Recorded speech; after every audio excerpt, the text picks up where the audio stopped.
Ya, maaf Bapak Ibu ada kendala teknis ya sehingga keluar. Silakan Pak Ci diteruskan.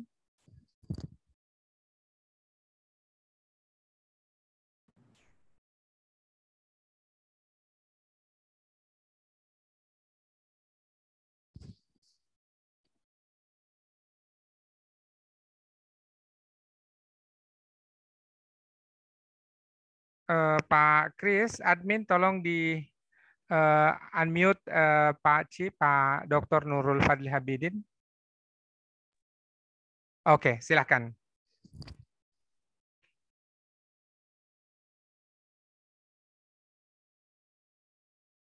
Okey, artikel yang seterusnya ini juga sama seperti tadi. Kita sudah lihat dua contoh critical success factor. Saya seperti secara peribadi, saya ada menulis lebih kurang 7 artikel critical success factor. Nanti semuanya yang ada di sini, Muhammad Yusof, Ahmad Kamil, Saifullah, Ismail. Nanti saya bagi semuanya artikel bersama dosen-dosen yang enggak bisa join di Zoom juga bisa lihat full artikelnya. Okey, jadi kita cuba mantapkan lagi kefahaman kita apa yang dikatakan critical success factor. Enggak mengapa ya, topiknya mungkin berbeza tapi kita boleh apply konsepnya.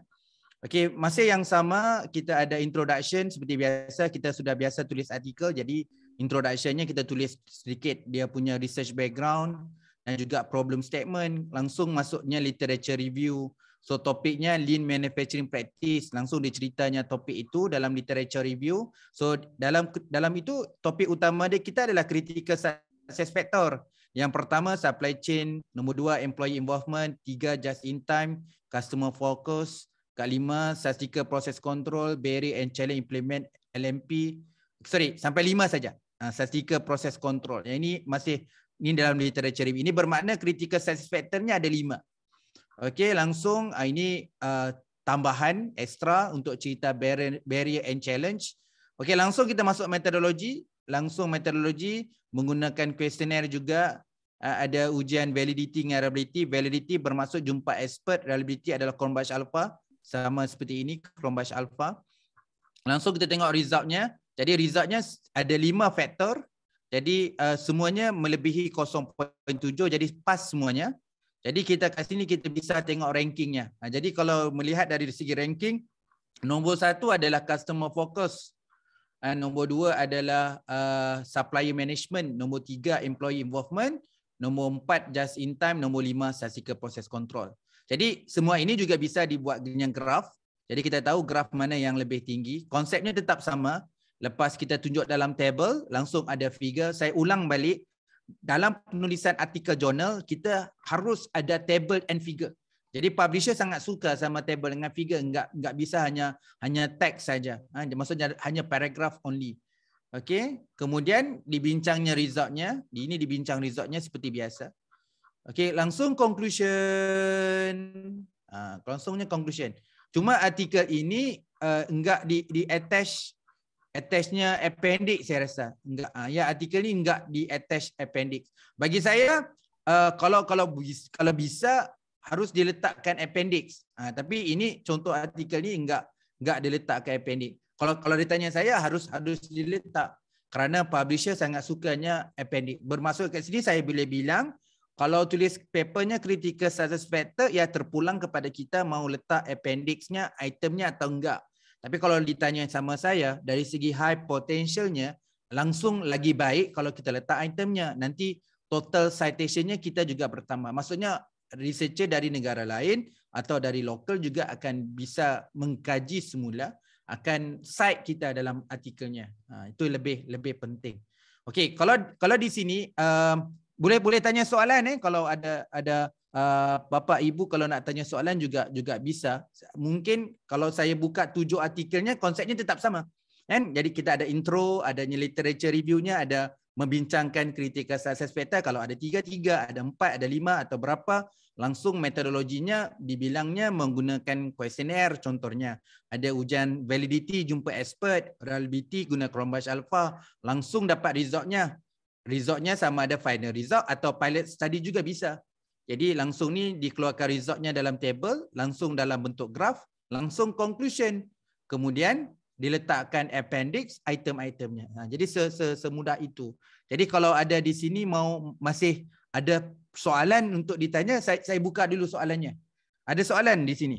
Ya, Bapak Ibu silahkan kalau ada yang bertanya, mengajukan soalan terkait dengan apa yang sudah disampaikan oleh Pak C tadi terkait critical success factors, dan ini semua memiliki lampiran ataupun appendix terkait dengan kuesioner, sehingga Bapak Ibu boleh melakukan replikasi menggunakan ini dalam konteks di Indonesia. Itu yang pertama.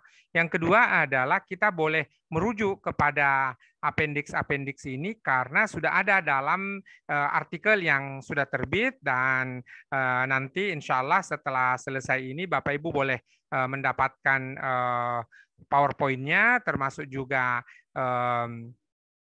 artikelnya, full artikel yang di dalamnya ada appendix, sehingga bisa dilakukan pilot project.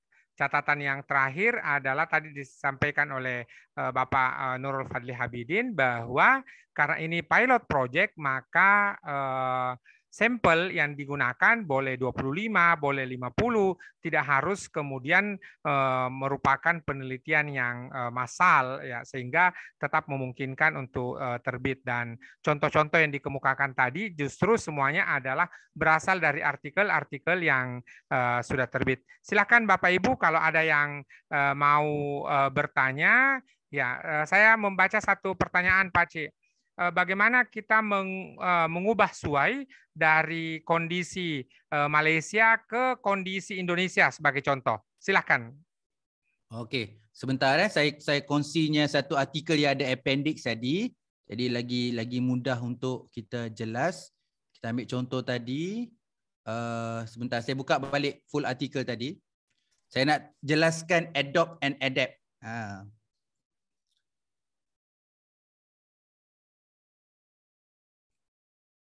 Okey, ini contoh satu kajian environmental management accounting practice. Ini kajiannya di Malaysia.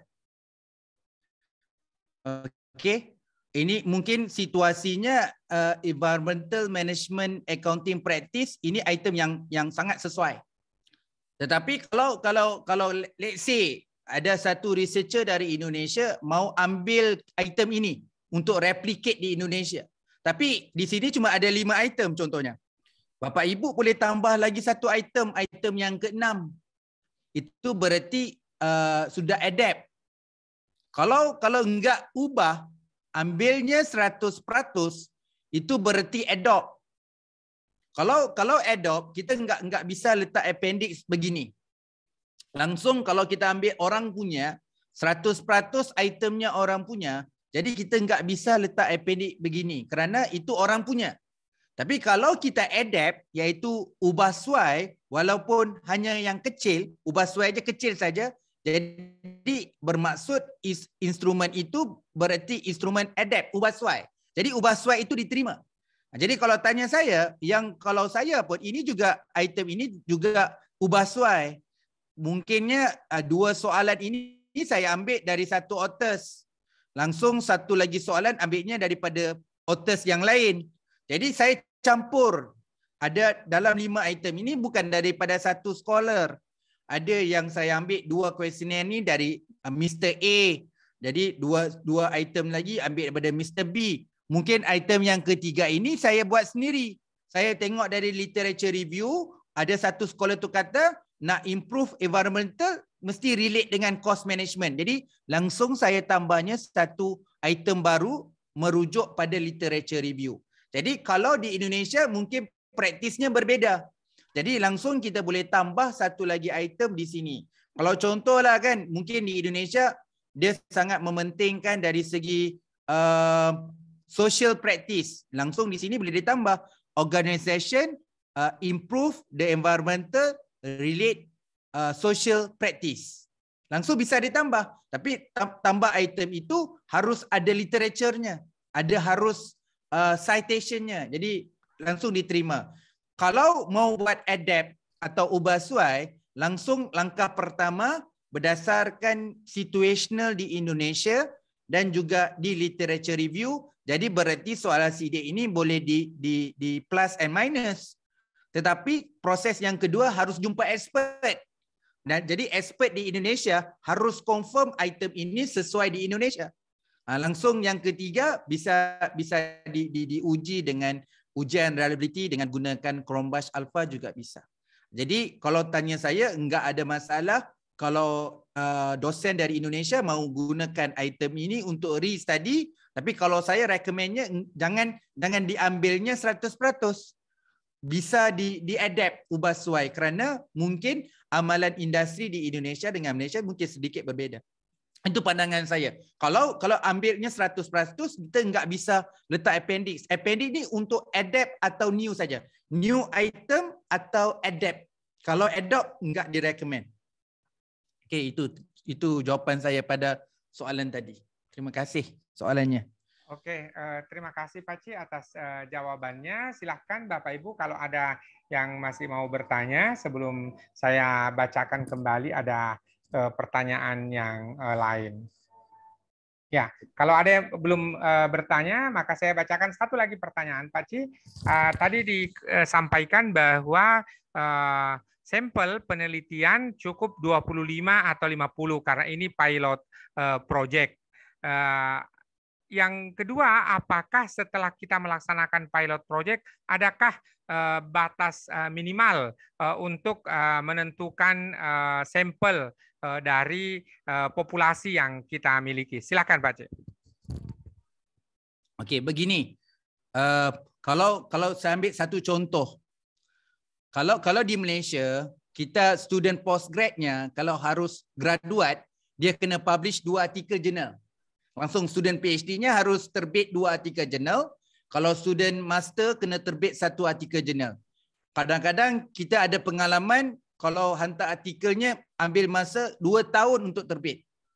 Jadi kalau pelajar postgrad-nya, pelajar masternya kalau mau cepat publish artikel, langsung dapat result-nya pilot, ya bisa tulis artikel. Jadi kerana dia tidak perlu tunggu sampai ke final result. Okey. Jawapan saya yang kedua, katakanlah kita sudah terbit artikel pilot yang 25 tadi. Kita sudah terbit. Nanti kita dapat data yang sebenar, katakan data sebenarnya ada 300. Adakah bisa kita tulis artikel critical success factor yang nombor 2? Okey. Kalau ditanya saya, begini. Konsepnya critical success factor itu kalau ingin diterbitkan yang kedua, berdasarkan artikel kajian yang sebenar, topiknya masih sama. Tapi kalau kita cuba buat perbezaan, data pilotnya itu mungkin hanya melihat beberapa faktor. Okey, kemudian kajian yang sebenar melihat keseluruhan faktor. So kita boleh bezakan antara pilot punya paper dengan paper yang sebenar. Juga itu bisa. Tapi kalau pilotnya pakai 4 factors, kajian sebenar pun juga 4 factors. Kalau dibaca, katalah saya download dua-duanya artikel, langsung nanti saya tanya apa yang beda antara paper pilot dan juga paper dapatan sebenar kerana item dan bilangan faktornya sama. Okey, yang kedua, kalau kita paper pilotnya sudah terbit, langsung kita mau terbit lagi paper yang kedua, yang lebih penting kat sini adalah turn-in-nya. Kan? Kalau paper pertama sudah terbit, paper yang kedua juga bisa kita terbit. Tapi kita harus tahu dalam penerbitan artikel yang kedua harus turn-in-nya kurang daripada 30%. Kalau tanya saya, ya bisa. Tapi kalau yang bisa itu harus ada perbedaannya. Supaya kalau kita melihat artikel itu, walaupun topiknya adalah critical success factor, tapi bilangan faktornya mungkin berbeza. Jadi kalau tanya saya, mungkin kat situ kita boleh buat sedikit perbezaan. Jadi kalau tanya saya, mungkin kalau student saya enggak diulang. Kalau objektif nombor 1 tu ya artikel yang pertama ya udah pilot study. Yang artikel yang next artikel tu bisa dibuat artikel correlation, artikel hubungan atau test analisis yang lain. So kita ada pelbagai metod sama ada kalau dalam kuanti kita ada ANOVA, kita ada MANOVA, kita ada cross step. Ya ada macam-macam. Tapi kalau tanya saya kenapa saya kata ada pilot juga bisa dalam critical success factor, bermaksud kalau pelajar tu baru tahun pertama juga bisa publish artikel, kerana hanya paper pilot saja juga sudah bisa untuk tulis dan terbit artikel. Kadang-kadang di Malaysia contohnya pelajar ada masalah, tesisnya sudah siap tapi artikelnya enggak ada. Dan itu permasalahannya kerana dia menunggu sampai result final baru tulis artikel. Jadi consider dia masa. Jadi pelajar harus register new semester kerana artikelnya enggak ada. Begitu juga dengan dosen. Kalau saya di Malaysia, research grant tu diberi 1 year. Harus ditutup research grant itu dalam masa setahun bersama dengan publish artikel. Jadi kalau saya lambat tulisnya artikel, berarti enggak bisa terbit dalam 1 tahun. Jadi kalau grantnya dapatnya Januari, saya fikir-fikir Mac atau April harus dihantar artikel. Jadi yang paling cepat untuk publish artikel adalah paper pilot. Jadi kalau itu maksudnya, berarti masih lagi boleh tulis artikel tetapi tetap ada perbedaannya dan biasa publisher akan guna Turnitin. Jadi kita harus tahu next artikel harus pas dengan Turnitin supaya tidak ada similarities. Jadi itu juga biasa publisher akan semak yang itu. Yang pertamanya langsung terima artikel kita, nombor 1 yang dilihat adalah Turnitin. So dia check dalam software Turnitin, kalau less 30% berarti artikel itu layak untuk proses review dan selanjutnya. Okay, terima kasih dengan soalan itu. Terima kasih Pak Ci, 2 soalan itu kita gunakan kalaupun ada Bapak Ibu saudara-saudari yang lain yang masih mau mengajukan pertanyaan silahkan, namun kalau belum silahkan tahan dulu. Kita mohonkan kesempatan kepada Pak Ci untuk meneruskan paparannya. Kita masih ada waktu kurang lebih 25 menit. Silakan Pak Ci. Okey, di sini saya kongsikan kalau persamaannya di sini ini enggak mengapa kalau kita sama. Langsung kalau Bapak Ibu mau letak soalan, nak letak tajuknya critical success factor juga bisa. Di sini juga yang ini berbeza. Ini adalah topik. Langsung kalau topiknya di sini environmental management practice. Kalau mau tulis Islamic management practice ya tukar di sini. Ini topiknya. Ini topiknya. Di sini bergantung. Kalau saya mau tulisnya di Malaysia, kalau di Indonesia langsung ditukarnya Indonesia. Jadi ada 3 perkara saja. Yang pertama tulisnya critical success factor nombor 1. Kemudian di sini tulis topiknya. Kemudian yang ketiganya ditulisnya di mana? Kalau di Indonesia tu kita boleh tulisnya di Indonesia.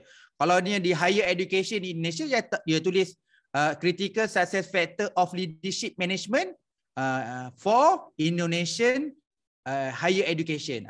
Juga bisa. Jadi kalau tanya saya cuma ada 3 perkara. Nombor 1 perkataan critical success factor-nya, yang nombor 2 adalah topiknya, yang ketiga di mana. Kalau kajiannya di Indonesia ya tulisnya di Indonesia. Okey. Kemudian saya stop share di sini. Saya kembali mau share-nya slide. Sebentar saya kena buka slide kerana tadi kita ada masalah tadi. Jadi saya kena buka balik slide-nya. Sebentar.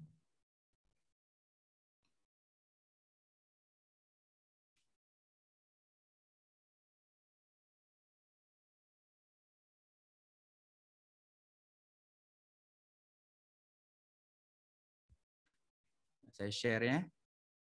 Share slide.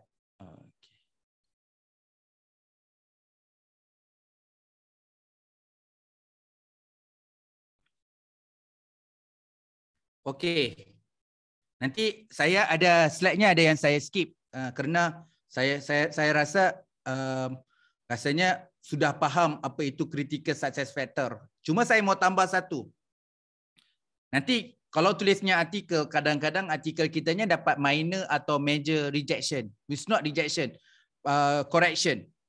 Jadi kadang-kadang penulisan artikel kita itu sepertinya hanya ada paragraf and paragraf.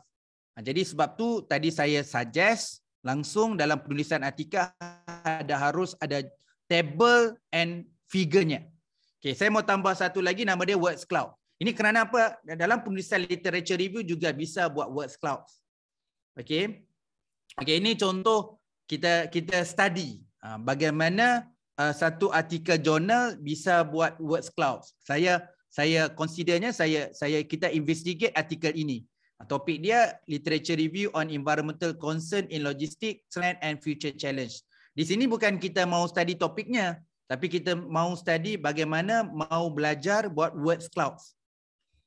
Okey, ini namanya words clouds. Kalau ada pengalaman atau pernah jumpa dalam penulisan artikel orang letak words clouds. Ini sangat penting bagi saya dari segi presentation. Langsung artikel kita ya nampak seronok, orang baca artikel kita ya ada gambar rajah begini. Gambar rajah ni secara basic kalau kita lihat, kalau tulisannya paling besar, paling big, itu berarti perkataan itu paling banyak disebut. Okey, kalau kita bintang dalam dokumen analisis, kalau kita mau bilang tadi gunakan Chromebase Alpha. Tadi kita gunanya kuesioner. Kuesionernya orang jawab, jadi nilai min dia tinggi, jadi berarti dia ranking nombor 1. Tapi kita boleh tengok annual report.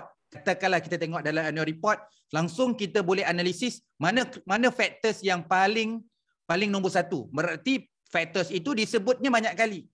Dalam dokumen itu disebut banyak kali. Kalau contohnya, kalau dalam Al-Quran, contohnya kan, langsung perkataan apa yang paling banyak diulang dalam Al-Quran? Langsung kita boleh gunakan words cloud. Kalau mau cerita pasal hutang, berapa kali dalam Al-Quran itu disebut dalam perkataan hutang. Jadi kita boleh gunakan apa-apa dokumen, Al-Quran, hadis dan sebagainya. Langsung jika perkataan itu paling banyak diulang, berarti tulisan itu akan jadi paling besar. Itu maksud dia. Jadi kalau mau buat critical success factor juga bisa, bukan hanya dengan kuesioner, tetapi kita boleh juga gunakan dokumen. Gunakan dokumen. Nanti perkataan itu yang paling banyak diulang, itu berarti itulah yang paling kritikal. Okey. Saya mau tunjuk bagaimana mau lukis gambar rajah ini. Bagaimana mau lukis gambar rajah ini. So ini websitenya. Nanti slide ni juga diberi, jangan risau. So ni website dia wordsart.com. Jadi Bapak Ibu boleh explore ya ni. Ini free ya, enggak perlu dibayar website ini. Pergi ke website ini, okey. Langsung ini websitenya wordsart.com. Ini gambar rajahnya. Jadi kita mau buat words cloud. Ini bagi saya mudah, enggak susah. Jadi kita boleh sign up ataupun kita kalau sudah sign up kita boleh login. Kalau enggak mau login pun bisa. Terus pergi klik dekat create now. Just klik create now ini. Bila klik nanti dia keluar begini. Langsung paparan ini mau buat apa? Dan so kita klik import. Okay, sekarang lepas tadi kita akan keluar yang ini, klik saja import. Sebab kita mau masuk teksnya. Okay. Jadi bila klik import, contoh di sini, saya masuk saya punya abstrak. Tapi dia bergantung kepada Bapak Ibu. Jadi kalau kata kita ada banyak abstrak pun boleh, bukan ada satu abstraknya. Katalah kita mau study tentang satu critical success factor, satu topik di Indonesia. So kita ada 20 artikel yang related. Let's say you ada 20 artikel yang related. Jadi mungkin you nak analisis berdasarkan abstrak saja. Jadi boleh ambil 20 abstrak tu, nanti you merge dalam satu file. Okay, nanti you copy lah semua abstrak tu. Saya ambil contoh satu. Ini daripada The Automotive sampai Work ni saya copy. Kemudian saya masukkan dalam kotak ni. Tadi bila you klik import, dia akan suruh kita masukkan teks dalam ni. Langsung saya paste dekat sini. Lepas paste tu, saya terus klik dekat import words. Lepas paste dalam ni, terus masuk klik dekat import words. Kemudian kita kena klik visualize. Tak apa kalau you dapat slide ni detail satu persatu, nanti you boleh buat. Lepas tu klik visualize. So dapat gambar rajah ini. Saya enggak tahu gambar rajah apa ini. Okey. Jadi kalau mau tukar gambar rajah lain, klik dekat bawah tu ada shape, ada font, nak tukar tulisan juga bisa, nak tukar layout juga bisa, tapi saya mau tukar gambar lain. Saya klik shape. Jadi saya mau pilih gambar rajah nature sebab saya nak cari gambar rajah pokok, saya pilih nature. So saya jumpa pokok ni tadi. Langsung saya klik pokok ni. Bila sudah klik pokok ni, klik balik visualize. Dia sepertinya lepas pilih gambar rajah pokok, kita nak suruh run balik. Jadi run balik, klik dekat visualize, klik lagi. Langsung diproses visualize-nya, jadi gambar rajah pokok. Jadi gambar rajah ini bisa masuk dalam kita punya artikel. Kalau kita tengok artikel jurnal, kalau Bapak Ibu kalau perasan, banyak sekarang researcher masukkan gambar rajah ni dalam artikel. Jadi kita tahu di sini perkataan apa yang paling besar? Performance. Jadi berarti mungkin topik ini yang paling penting, critical success factor-nya adalah performance. Sebab perkataan itu paling banyak disebut dalam abstrak itu. Tapi kalau tanya saya bergantung, kalau perkataan study-nya mungkin tak related kerana study bukan keywords, tapi kalau di sini kalau kita jelas performance itu yang penting, CSR itu yang penting. Jadi nanti kalau di abstract juga ada perkataan-perkataan tertentu juga bisa di remove kerana dia tidak menggambarkan terms. Tapi kat sini sangat jelas keyword yang sangat penting dalam topik ini adalah performance dengan CSR. Kerana itu dua perkataan yang sangat besar. Di bawah itu nampak ada ISO juga penting begitu.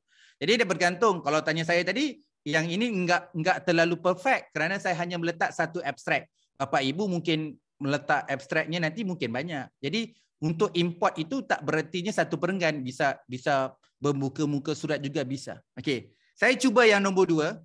Okey, sebelum tu gambar raja ini bisa di-download. Dan gambar raja ini klik download. Nanti boleh bisa mau save dalam PNG, JPEG, mau PDF, mau HTML juga bisa. Jadi kalau sepertinya saya biasanya JPEG kerana gambar. Jadi gambar saya pilih JPEG, kemudian saya klik, okey, saya boleh save file ni. Okey. Okey, saya cuba yang kedua.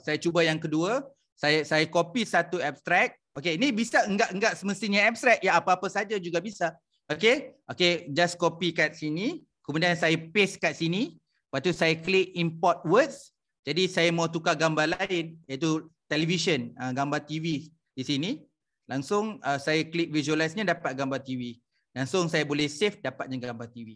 Jadi di sini saya cuma mau kongsi, kalau kita punya topik, iaitu topiknya simple saja. Topik kajiannya mudah saja. Tapi kita nak jadikan artikel kita menarik, orang lihat bahawa artikel kita ada presentation, ada figure, ada table. Langsung saya rasa antara yang paling mudah adalah menggunakan words art, and kita hanya copy paste saja dan bisa keluarkan satu gambar rajah. Di sini kalau dalam gambar rajah ni jelas antara perkataan sangat penting adalah perkataan improvement, and ada perkataan-perkataan yang mungkin perkataan quality. Di sini orang jelas ini adalah perkara-perkara yang penting dalam topik itu. Nanti boleh cuba. Nanti yang ini boleh cuba nanti. Alright. Ada soalan mau tanya untuk pendek je slide ni. Dia enggak ada banyak, nanti boleh explore words arts ni. Mungkin ada soalan untuk bahagian ini? Ini Pak Ci, ada satu pertanyaan. Apa arti ketika kita menempatkan dalam sebuah artikel word art ini? Okey, dari segi begini. Kalau katakanlah siapa yang akan baca artikel kita? Berarti kalau di Malaysia student kuliahnya sudah perlu baca artikel jurnal. Kita bagi tugasan, bagi assignment, pelajar universitas juga perlu baca jurnal. Jadi di Malaysia, kalau di Malaysia kita sebut diploma, ada degree, ada master, ada PhD. Dalam subjek dia orang kena buat assignment. Langsung dia bila baca artikel, words arts ini akan dimasuk dalam assignmentnya. Kalau tempat saya, government juga kalau dia mau buat polisi atau dasar, gambar raja ini juga dia ambil untuk buat infografik. Kadang-kadangnya orang perlu buat infografik, studentnya dalam assignment. Jadi artikel kitanya banyak di-download, Pak. Artikel kita banyak kerana buat words art ini, bagi publisher mau terbitkan artikel kita yang banyak orang download. Buat apa kalau saya terbitkan artikel itu enggak ada siapa yang download? Jadi yang paling penting bagi publisher, kita terbitkan artikel jurnal, ya ramai orang download. Jadi kalau kita buat words arts ini, iaitu pelajar undergrad-nya, pelajar postgrad-nya, di kalangan dosennya, government-nya, orang industri dia juga ambil.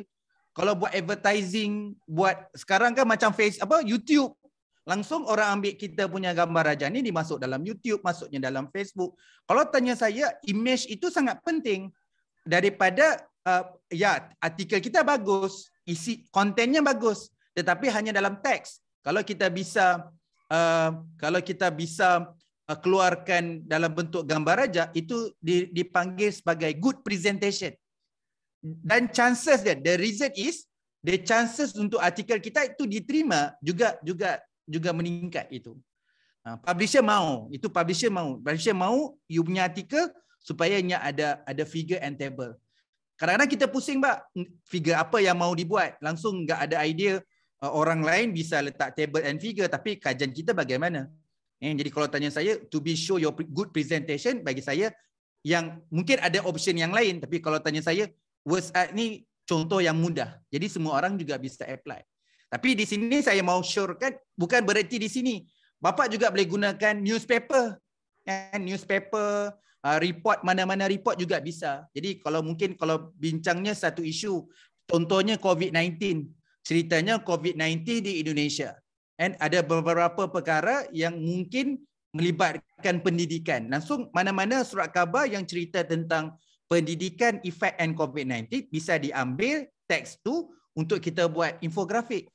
Boleh buat untuk WordArt, WordCloud. Kalau tanya saya, idea ini boleh di-apply di mana-mana. Enggak seperti kalau di Malaysia ada orang yang ambil WordArt ni buat khutbah Jumaat. Khutbah Jumaat itu punya teks juga diambil untuk jadikan WordCloud. Jadi dalam khutbah Jumaat itu apa perkataan yang paling banyak diulang. Itu juga bisa. Jadi this sekadar idea. Jadi kita boleh apply dalam apa-apa bidang juga.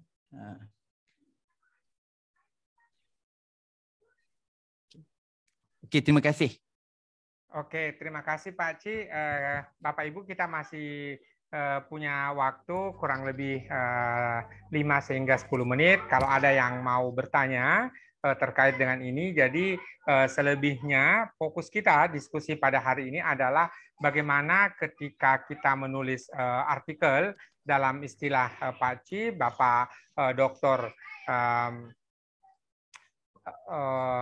Fadli Habidin, bahwa ada adopt and adapt ya. Jadi kita melihat dulu artikel-artikel yang terbit, lalu kemudian kita gunakan artikel yang sudah terbit untuk kita adopt and adapt.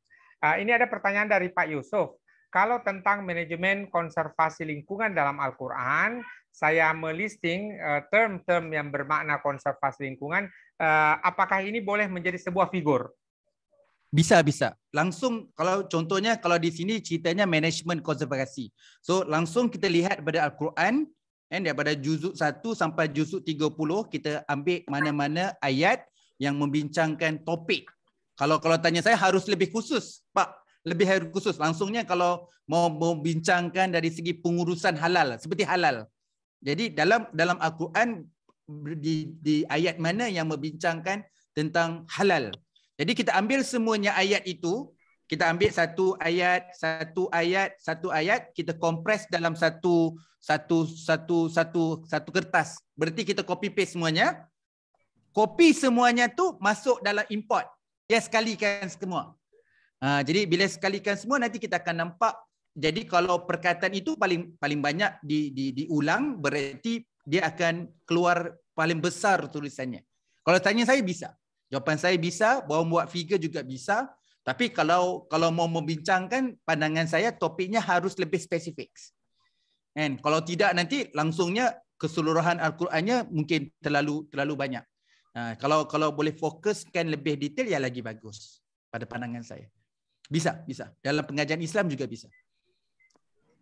Kalau kita mau buat comparison pun juga bisa.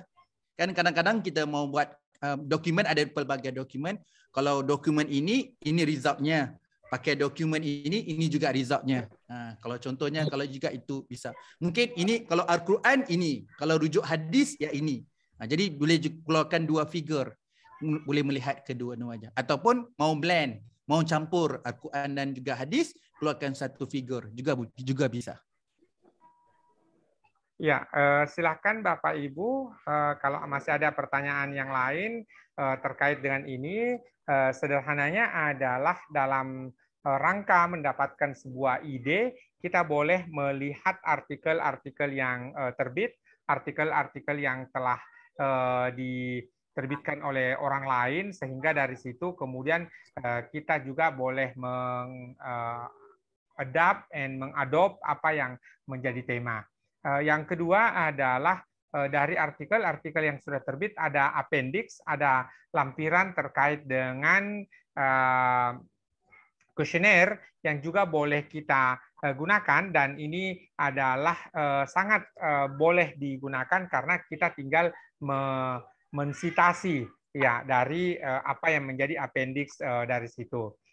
Yang terakhir adalah bahkan artikel-artikel yang disampaikan tadi oleh Pak Ci, Bapak Dr. Nurul Fadli Habibin, betapa bahwa sebenarnya kita bisa menggunakan ini tidak lagi hanya dalam bentuk penelitian menyeluruh, tapi kita boleh memulai dari bentuk pilot project. Sebagai pilot project boleh dengan angka 25, boleh sampai 50, dan ini juga tadi dijawab bahwa kalaulah kita meneliti selama setahun, maka kemudian kita sudah punya publikasi. Dan ketika dia pelajar master wajib publish 1 artikel, atau pelajar PhD wajib publish 2 artikel, ini juga sudah boleh menjadi jalan keluar bagi mereka memberi laluan untuk supaya ujian. Silakan Bapak Ibu, kalaulah masih ada pertanyaan terkait dengan ini. Ada yang raise hand, akunnya bernama Kipas. Silakan. Assalamualaikum warahmatullahi wabarakatuh. Uni Rahmi, silakan Uni Rahmi. Baru telat tapi tertarik ya, baru buka, alhamdulillah wa syukurillah. Uni mau meneliti tentang begini ya, narasumber, mohon maaf, analisis ayat-ayat Al-Quran yang berkenaan dengan perempuan dalam pendidikan. Bisa nggak begitu? Bisa. Analisis ayat Al-Quran atau boleh ya hadis yang berkaitan dengan peranan perempuan dalam keluarga. Itu kan bisa. Itu gimana itu? Kalau satu dalam pendidikan, satu dalam keluarga, atau satu dalam pekerjaan, nah gimana? Makasih. Assalamualaikum warahmatullahi wabarakatuh. Kalau terima kasih yang tanya soalan. Waalaikumsalam. Sepertinya kita juga bisa buat dua. Daripada topiknya tadi, langsung kalau kita sudah merujuk sumber Al-Quran dan sumber hadis. Jadi untuk topik itu mungkin dalam penemuan hadis itu mungkin kita boleh menemukan beberapa perkara. Perkara itu juga disebut sebagai dimensi, disebut sebagai faktor, disebutkan sebagai apa-apa, benefit juga. Jadi kita boleh keluarkan ya, kalau contohnya faktor satunya apa, faktor duanya apa, faktornya 3. Seperti yang saya bilang tadi, enggak perlu terlalu banyak. Faktornya mungkin bisa 2, mungkin bisa 3, mungkin bisa 4. Jadi kalau merujuk ayat Al-Quran, kalau melibatkan perkara pertama, kalau pertama contohnya ibadah, mungkin faktor pertamanya ibadah. Jadi dalam ibadah merujuk hadis dan Al-Quran, apa yang item-itemnya. Jadi kalau untuk ibadah, untuk dari segi solatnya, dari segi hubungan sama manusia sama dengan manusianya, dari segi mungkin dari segi persekitaran. Jadi langsung kita boleh keluar itemnya. Itu kalau mau keluar instrumen. Jadi kalau mau keluarkan gambar rajah tadi untuk words clouds tadi juga bisa dihimpunnya dulu. Jadi kalau dalam merujuk hadis, kita refer semuanya hadis dulu, kita buat dalam, kita copy paste seperti kita copy paste. Ini hadis 1, langsung hadis yang kedua, langsung hadis yang ketiga. Langsung sudah selesai semua hadis yang related dengan topik itu, di copy semuanya yang hadis itu dimasukkan dalam import. Langsung import itu bisa dibaca, nanti keluarnya gambar aja. Juga bisa. Kalau tanya saya, kalau seperti contoh tadi saya bilang kuesioner, enggak semestinya kuesioner. Langsung kita panggilnya dokumen analisis. Kalau dalam teks itu, Al-Quran atau hadis, kita panggilnya dokumen. Jadi dokumen analisis juga bisa keluarkan instrumen, bisa juga keluarkan words cloud. Tapi kalau tanya saya instrumen tadi, sepertinya lepas kita keluarkan faktor dan item itu, bisa kena jumpa expert. Langsung mungkin kita kena jumpa gurunya, boleh jumpa profesor untuk double check, iaitu berdasarkan sumber Al-Quran dan hadis tadi, ini yang kita ringkaskan, summarize. Jadi betul atau enggak? Jadi kita harus juga setiap pembangunan faktor dan item itu perlu ada proses validitinya, ada harus orang yang mengesahkannya. Jadi ramai atau enggak itu subjektif. Bagi saya harus